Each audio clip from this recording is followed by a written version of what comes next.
Olá, estudantes da segunda série. Sejam todos bem-vindos, sejam todas bem-vindas. Eu, professor Paulo Brito, Bia, nossa querida intérprete. Tudo bem, Bia? Seja bem-vinda. E vamos conversar sobre a independência dos Estados Unidos da América, que foi o primeiro país a se tornar independente aqui na América no ano de 1776, criando um modelo de independência que vai ser seguido pela grande maioria dos países latino-americanos. Vamos dar uma olhadinha no nosso objetivo de aula, compreender o contexto histórico norte-americano anterior à independência, como que foi a colonização inicial dos Estados Unidos, as características políticas e econômicas e o processo que leva à independência e à formação dos Estados Unidos da América, pessoal. Olha só, e como ocorreu essa colonização? A independência dos Estados Unidos foi posterior à independência do Brasil, ela começou um pouco depois.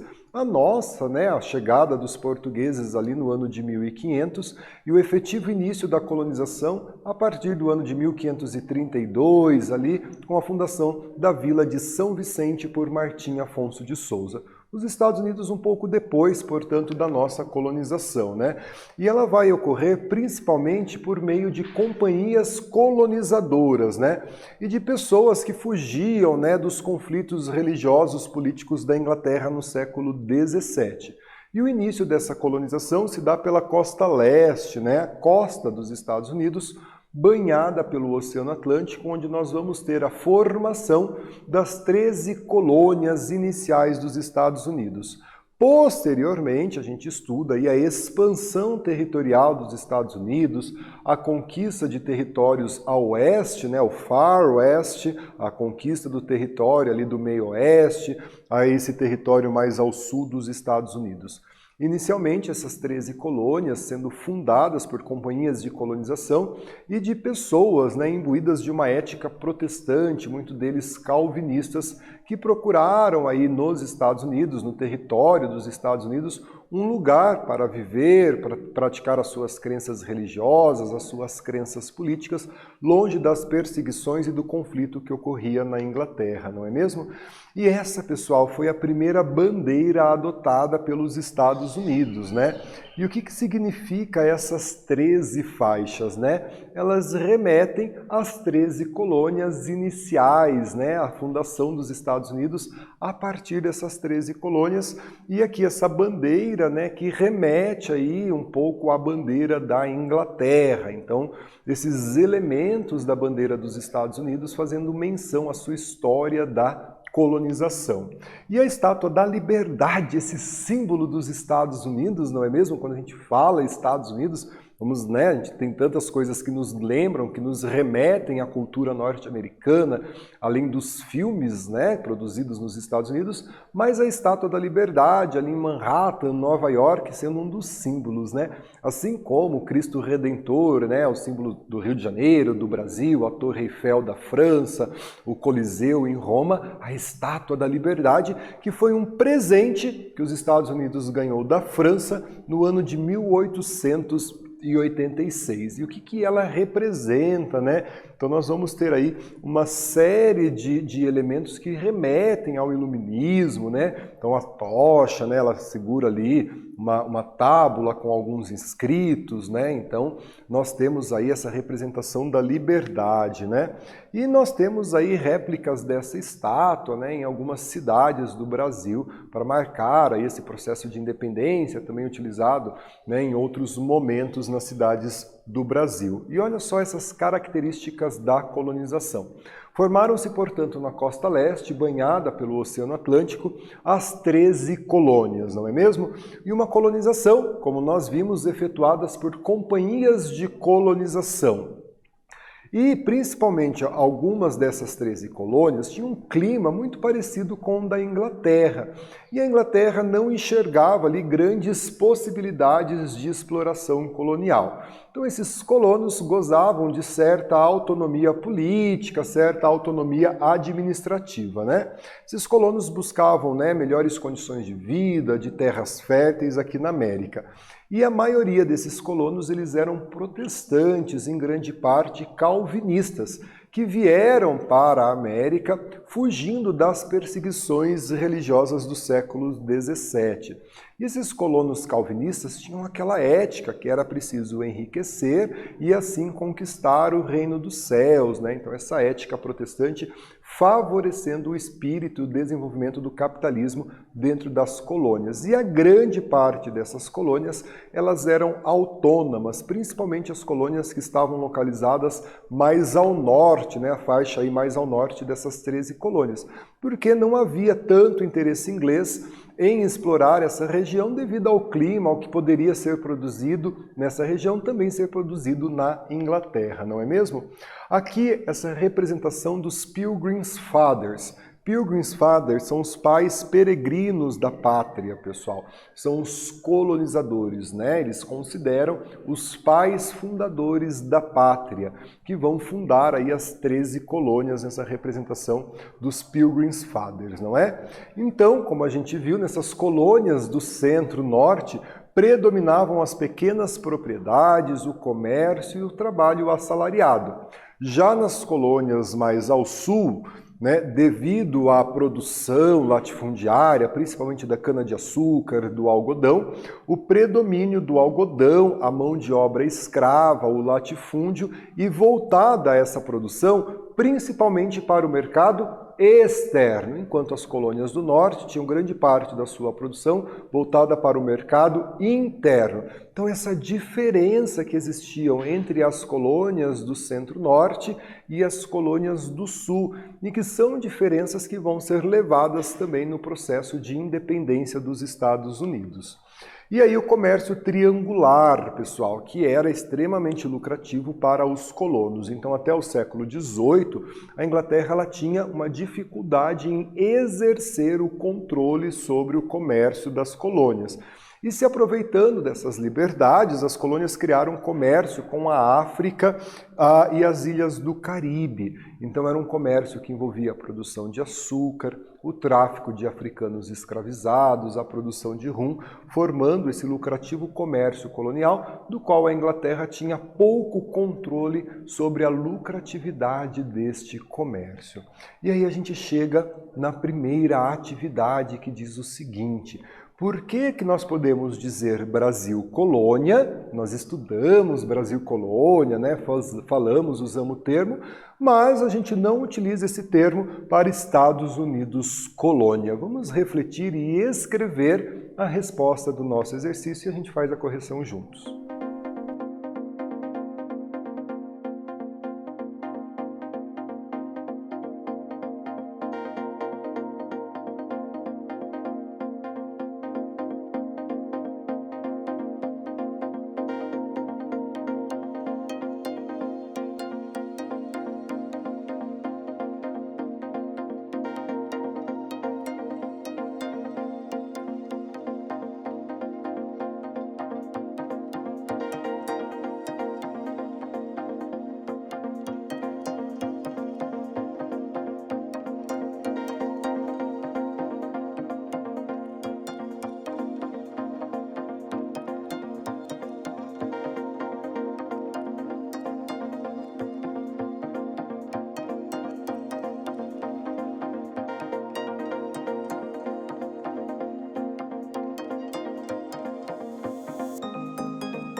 Pessoal, vamos corrigir a nossa atividade, porque usamos o termo Brasil colônia, mas não usamos o termo Estados Unidos colônia, não é? Olha assim, não se pode dizer, né, Estados Unidos colônia, como dizemos Brasil colônia, porque os Estados Unidos só se formaram após a independência das 13 colônias.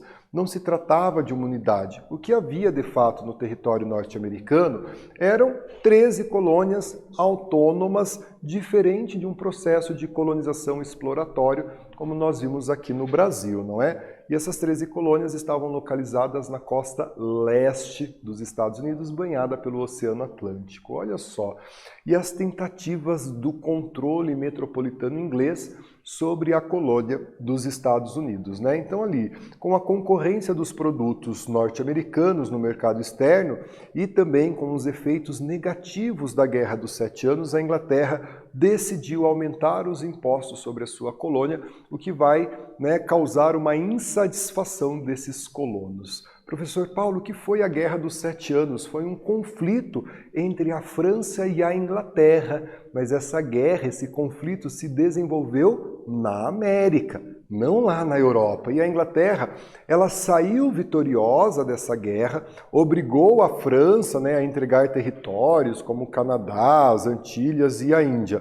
Embora ela tenha saído vitoriosa, essa guerra custou, né, valores para os cofres ingleses, que vai contribuir com o aumento dos impostos sobre os colonos para aí garantir o pagamento dos gastos da guerra, né?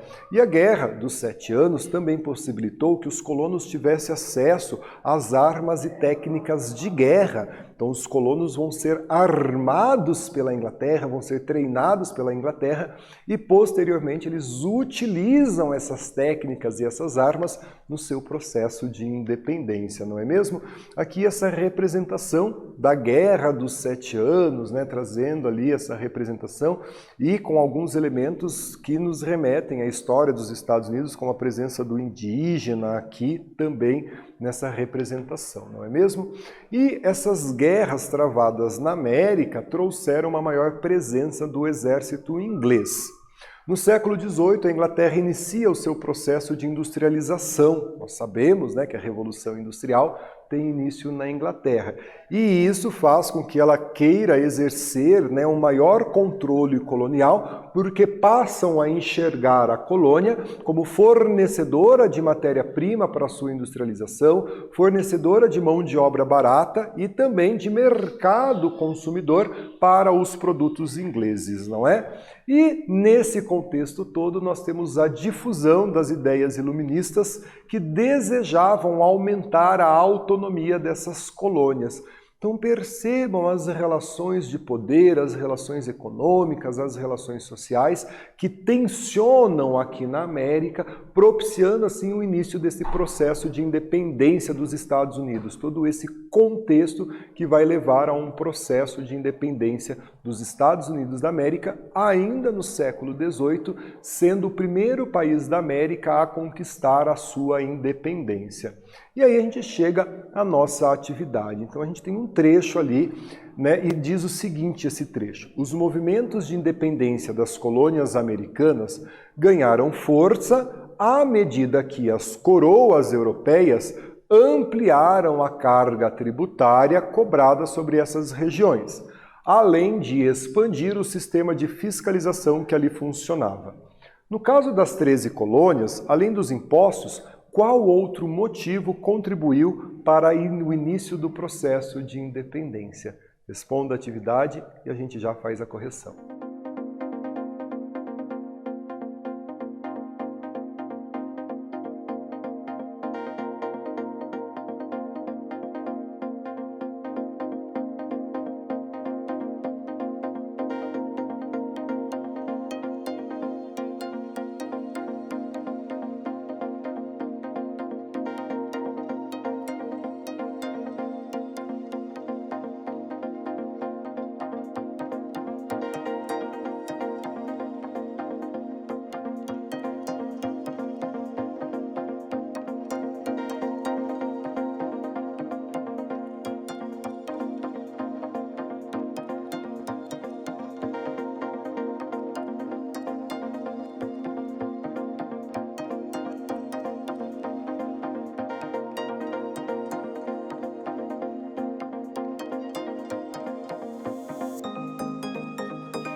Pessoal, vamos então corrigir a nossa atividade, né? Nós temos um trecho e uma pergunta.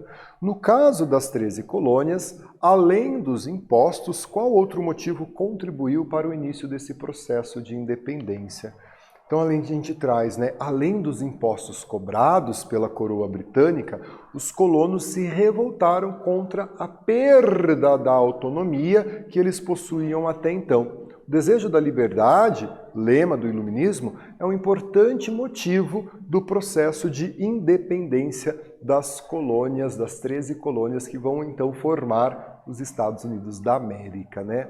Galera, retomando aí alguns aspectos, né? As 13 colônias, elas eram independentes umas das outras, né? Inclusive com aspectos estruturais diferentes, principalmente entre as colônias do Centro-Norte e as colônias do Sul. As colônias do Centro-Norte, pequena e média propriedade, trabalho assalariado, produção voltada para o mercado interno. As colônias do Sul, grandes latifundiários, agroexportador, com a utilização da mão de obra escrava. Com o início do processo da industrialização na Inglaterra, que é o berço da Revolução Industrial, ela passa a exercer um maior controle metropolitano sobre as colônias e também a diminuir a autonomia que essas colônias tinham, provocando a insatisfação dos colonos e o início desse processo que vai lutar pela independência dos Estados Unidos, não é? E com esse desejo de liberdade, os colonos então passam a reivindicar a sua independência. Aqui nós temos as nossas referências de aula. Eu agradeço a sua presença, agradeço Bia, nossa intérprete. Muito obrigado. Fiquem bem, se cuidem e até a próxima.